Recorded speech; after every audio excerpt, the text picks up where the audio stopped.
আমার প্রাণপ্রিয় কলিজার বন্ধুরা, তোমরা সবাই কেমন আছো? আশা করি তোমরা এই গরমে একটুও ভালো নাই। এই গরমে তোমাদের মনকে শীতল করতে আমি আনিতা চলে এসেছি নতুন একটি মজাদার গল্প নিয়ে। আজকের গল্পটি শুনলে তোমাদের পাইপ দিয়ে ঝর্ণার মতো জল বের হবে। তাই গল্পটি শোনার আগে অবশ্যই হেডফোন ব্যবহার করো।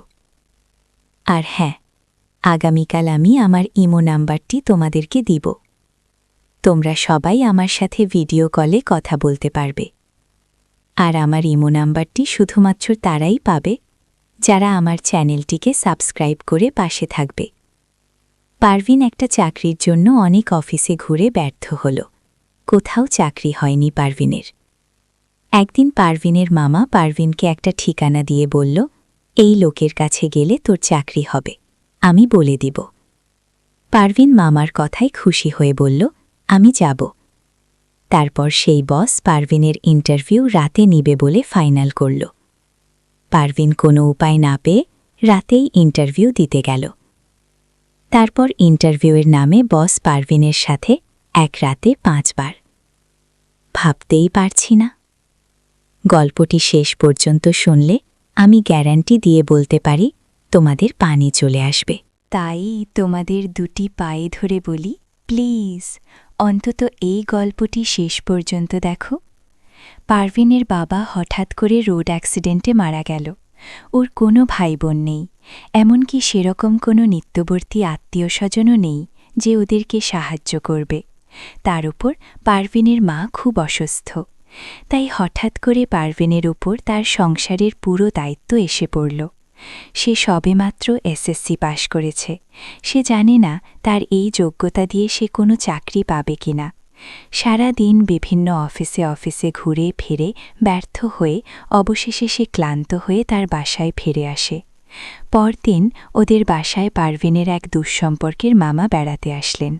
ওনাকে পারভিন একটু পছন্দ করে না। পারভিন যখন ছোট ছিল এই লোক অনেক দিন পরপর আসত আর পারভিনের দিকে তাকিয়ে থাকত।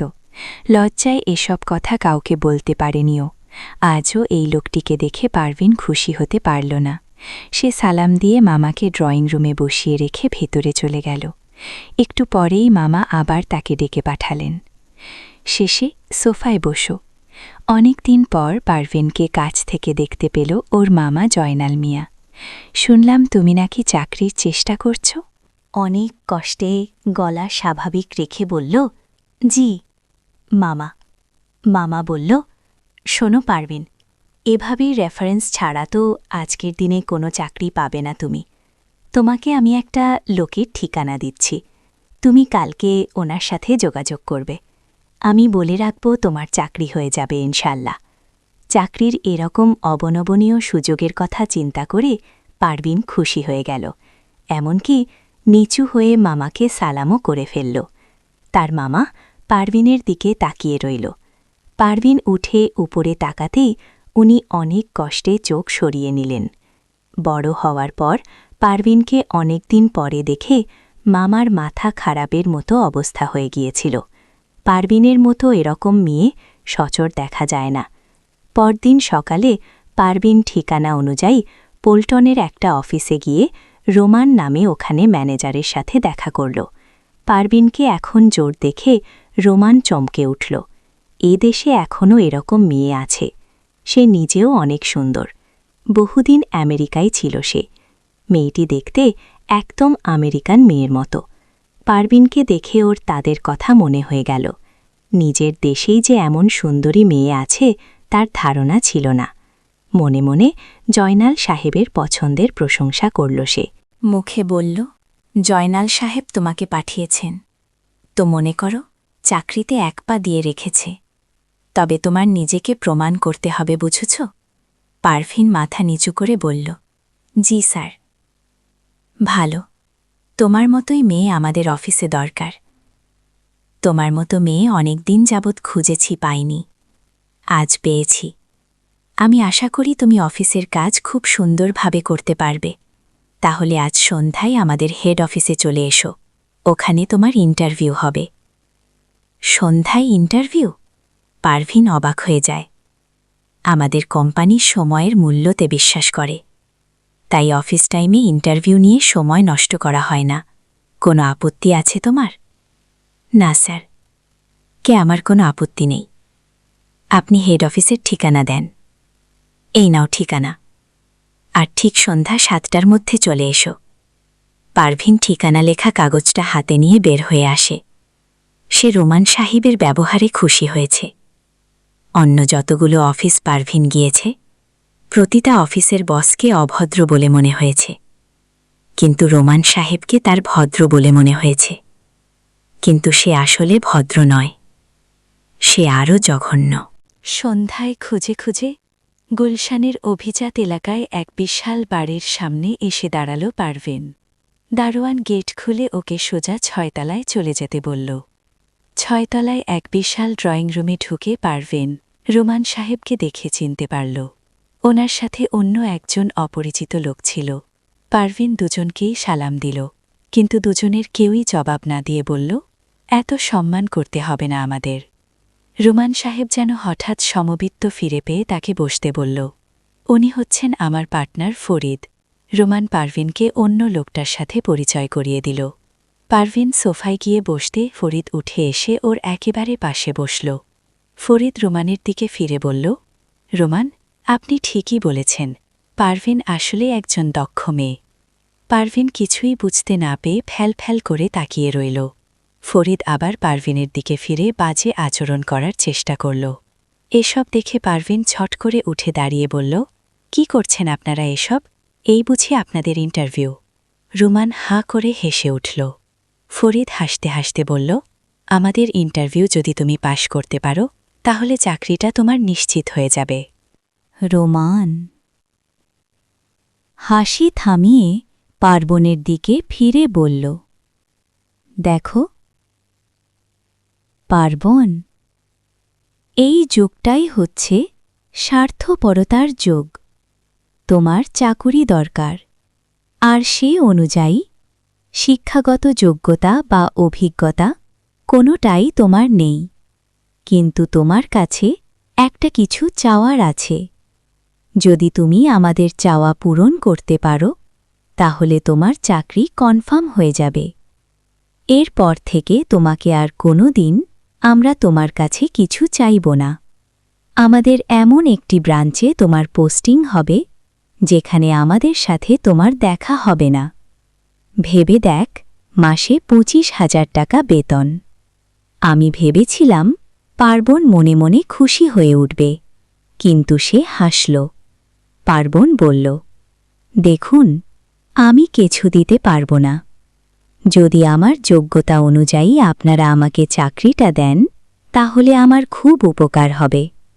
অফিসের বস বলল, এটা কি মামার বাড়ির আবদার যে চাইলেই চাকরি হয়ে যাবে? তুমি যদি আমাদের কথায় রাজি থাকো, তাহলে চাকরি তোমার হয়ে যাবে। এমন কথা শুনে পারভিন খুব কষ্ট পেল। তার ইচ্ছে হচ্ছিল লোকটা গালে ঠাস করে একটা থাপ্পড় বসিয়ে দিতে, কিন্তু সে সময় তার অসুস্থ মায়ের মুখখানি ওর চোখের সামনে ভেসে উঠল, আর তাই অসহায় হয়ে চাকরির জন্য তাদের কথায় রাজি হল।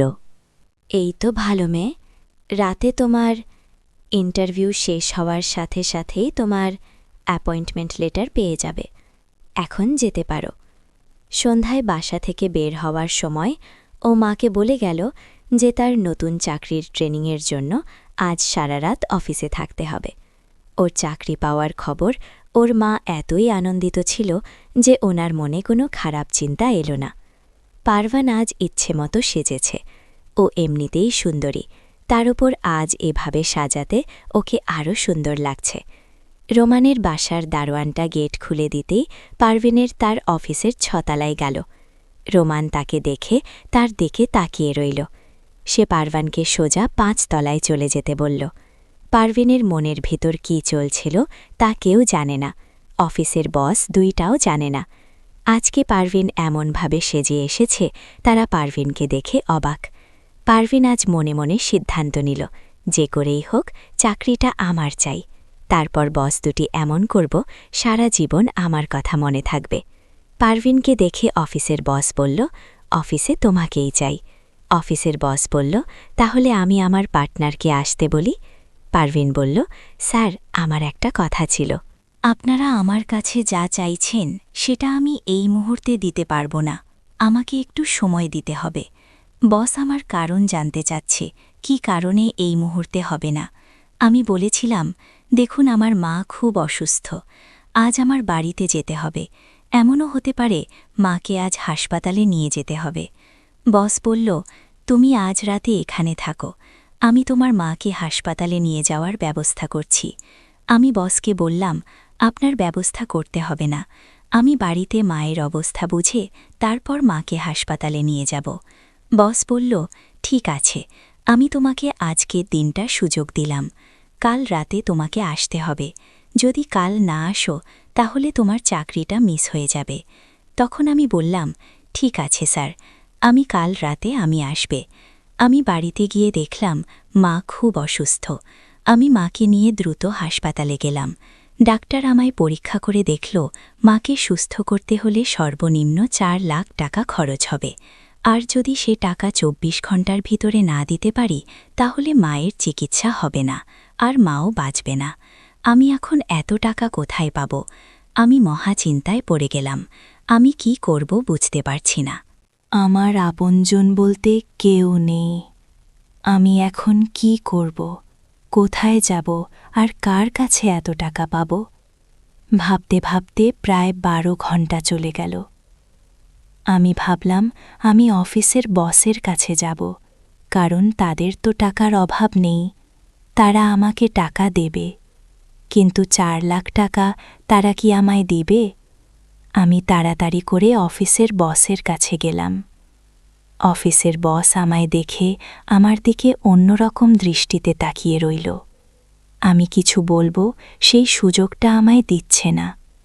আমি বললাম, বস, আপনি এভাবে কি দেখছেন? বসের হুঁশ ফিরল। আমি বসকে বললাম, আমার টাকার দরকার 24 ঘণ্টার ভিতরে। আমি যদি কাউন্টারে টাকা জমা না দিতে পারি তাহলে আমার মাকে বাঁচানো যাবে না। আমার পৃথিবীতে আপন বলতে কেউ নেই। আমি আপনাকে বলেছিলাম না মা খুব অসুস্থ? আজ মাকে হাসপাতালে ভর্তি করে রেখে এসেছি। বস আমার কথা শুনে বলল, কত টাকা লাগবে? আমি বললাম, বস, আমার মাকে বাঁচাতে 4 লাখ টাকা লাগবে। বস আমার কথা শুনে বলল, এত টাকা আমি তোমায় কিভাবে দিব? আমি বসের পায়ে ধরে বললাম, বস, আমার মাকে শুধু বাঁচান। আমি আপনার সব কথা রাখব। 24 ঘণ্টার ভিতরে টাকাটা জমা না দিতে পারলে আমার মাকে বাঁচানো যাবে না। আর তাই বলছি, প্লিজ আপনি একটা কিছু করুন। বস বলল, ঠিক আছে, আমি টাকা দেব এবং তোমার মায়ের সমস্ত চিকিৎসার খরচ আমি বহন করব, কিন্তু তার বিনিময়ে আমি যা চাইব তাই কিন্তু তোমাকে দিতে হবে। আমি বললাম, বস, আপনি আমাকে একবার বিশ্বাস করুন, আমি আপনার কথা রাখব, কিন্তু আমার মাকে তাড়াতাড়ি বাঁচান। 4 লাখ টাকা কাউন্টারে জমা দিতে হবে। ঠিক আছে, তুমি কোনো চিন্তা করো না, চলো আমার সাথে। বস আমাকে নিয়ে হাসপাতালে চলে আসলো আর কাউন্টারে 4 লাখ টাকা জমা দিল মায়ের চিকিৎসার জন্য। টাকা জমা দেওয়ার সাথে সাথে মায়ের চিকিৎসার কার্যক্রম শুরু হয়ে গেল। আমি বসকে বললাম, আপনাকে কিছু বলার ভাষা আমার জানা নেই, আপনি যা চাইবেন তাই পাবেন যদি আমার কাছে থাকে। বস আমার কথা শুনে খুশি হয়ে বলল, আগে তোমার মা সুস্থ হোক, তারপর দেখা যাবে। এভাবে 1 সপ্তাহ কেটে গেল আর আমার মা নতুন জীবন ফিরে পেল।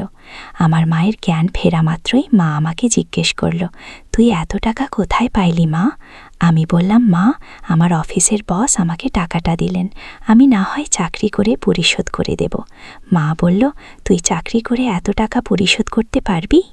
এই মুহূর্তে বস আমার মাকে দেখতে এলো।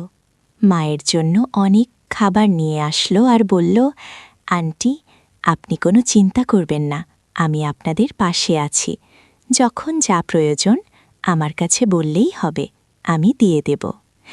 আমার মা তখন কান্না করে বসকে বলল, আমার জন্য তুমি যা করেছ তার ঋণ আমি কিভাবে শোধ করব? বস বলল, এ নিয়ে আপনার চিন্তা করতে হবে না, আজ আপনাদের ছুটি, আপনি এখন বাড়িতে যেতে পারবেন। আমি ডাক্তারের কাছ থেকে আপনাদের ছুটি নিয়ে এসেছি আর আপনার 1 মাসের ওষুধ কিনে দিয়েছি। আমি মনে মনে চিন্তা করতে লাগলাম, আমার অবস্থা কি হবে। বস যে কিসের লোভে পড়ে এত সেবা যত্ন করছে মাকে, তা আমি ভালো করেই জানি। আমার তো খবর হয়ে যাবে। বস আমায় বলল, কি চিন্তা করছো? এখন আর কোনো ভয় নেই, তোমার মা সুস্থ হয়ে গেছে। কাল তুমি আমাদের অফিসে এসে ইন্টারভিউ দেবে। আমি বসকে বললাম, আমার আর ইন্টারভিউ লাগবে না, আর বাহানা করার কোনো দরকার নেই। আপনি যা আশা করছেন তা আপনি পেয়ে যাবেন, আর আমি চাকরিটা পেলে ধীরে ধীরে আপনার টাকাটা পরিশোধ করে দিব। আমি জানি এত বড় উপকার কেউ আমায় করবে না, কিন্তু আপনি আমায় করলেন। আমি টাকা পরিশোধ করলেও আপনার ঋণ আমি কোনোদিন দিতে পারব না। বস বলল, ঠিক আছে, আজ রাতে অফিসে চলে এসো। আমি বললাম, ঠিক আছে, আপনি অফিসে যান, আমি আসব। আমি বুঝতে পারছিলাম আমার সাথে কি ঘটবে, কিন্তু আমার এই কাজ করা ছাড়া কোনো উপায় নেই। আমি রাতে মাকে ওষুধ খাওয়াই। আমি মাকে বললাম, আজ রাতে আমি ফিরতে পারব না, কারণ অফিসে অনেক কাজ আছে। আমি রাতে বসের কাছে গেলাম। আমি বসকে বললাম, আমি আপনার সমস্ত আদেশ মেনে চলার জন্য প্রস্তুত। আপনার যা খুশি আমাকে করতে পারেন। বন্ধুরা, ভিডিও মাঝখানে একটা কথা বলতে চাই। আমি তোমাদের আনন্দ দেওয়ার জন্য খুব কষ্ট করে ভিডিও বানাই, তাই তোমাদের কাছে অনুরোধ থাকবে, অবশ্যই এই ভিডিওটি দেখে একটি লাইক করবে এবং সামিয়া ব্লগ চ্যানেলটি সাবস্ক্রাইব করে পাশে থাকবেন। বস আমায় বলল, আমার মনের ভেতর যে খারাপ উদ্দেশ্য ছিল, আমি সেই উদ্দেশ্য থেকে বের হয়ে আসলাম। কারণ তোমার মাকে দেখে আমার নিজের মায়ের কথা মনে পড়ে গেল। আমি মায়ের স্নেহ, ভালোবাসা পাইনি, কারণ আমার মা ছোটবেলায় মারা গেছে। আমি তোমার মাকে বাঁচাতে আমি নিজেকে ধন্য মনে হল। আমি তোমার উপর যত শর্ত দিয়েছিলাম তা আমি তুলে নিলাম। আমার কথাই যদি তুমি কষ্ট পেয়ে থাকো, তাহলে আমায় ক্ষমা করে দিও প্লিজ। বসের মুখের এমন কথা শুনে আমার চোখে পানি চলে এলো। আমি বসকে বললাম, দেখুন, আপনার জন্যই আমার মা আজ বেঁচে আছে, আর আমায় খারাপ ভাববেন না। আমি যা করছিলাম শুধু মায়ের জন্যই করছিলাম। বস তখন বলল, আমি তোমাকে একটা কথা বলতে চাই। আমি বললাম, বলুন। তখন বস বলল, আমি তোমার দায়িত্ব নিতে চাই, মানে আমি তোমাকে বিয়ে করতে চাই, যদি তোমার কোনো আপত্তি না থাকে। আমি বসকে বললাম, আপনি কোটি কোটি টাকার মালিক, আপনি আমায় বিয়ে করলে আপনার সম্মানহানি হবে। বস তখন বলল, দেখো, আমার মা নেই, তাই আমি তোমার মায়ের সেবা করে যেতে চাই। প্লিজ তুমি না করো না। আমি বসকে স্যালিউট দিয়ে বললাম, আপনার মতো মানুষ যদি প্রতিটি প্রতিষ্ঠানে থাকত, তাহলে কোনো মা অসুস্থ অবস্থায় মারা যেত না। ঠিক আছে, আমার কোনো আপত্তি নেই। আপনার মতো মানুষ আমার পাশে থাকলে আমার বাকি জীবনটা সুখেই কাটবে। বন্ধুরা, আজকের গল্পটি কেমন লাগলো তা অবশ্যই কমেন্ট করে জানাতে ভুলবে না। আর এরকম মজার মজার গল্প পেতে আমাদের সামিয়া ব্লগ চ্যানেলটি সাবস্ক্রাইব করে পাশে থেকো। বন্ধুরা, আমি আসবি অনেক কষ্ট করে তোমাদের জন্য ভিডিও বানাই, আর পরবর্তী গল্পে আমি আমার ইমো নাম্বার দেব এবং তোমরা সবাই আমার সাথে ভিডিও কলে কথা বলতে পারবা। শুধুমাত্র যারা আমার চ্যানেলটিকে সাবস্ক্রাইব করবে, আমি তাদের সাথে ভিডিও কলে কথা বলবো।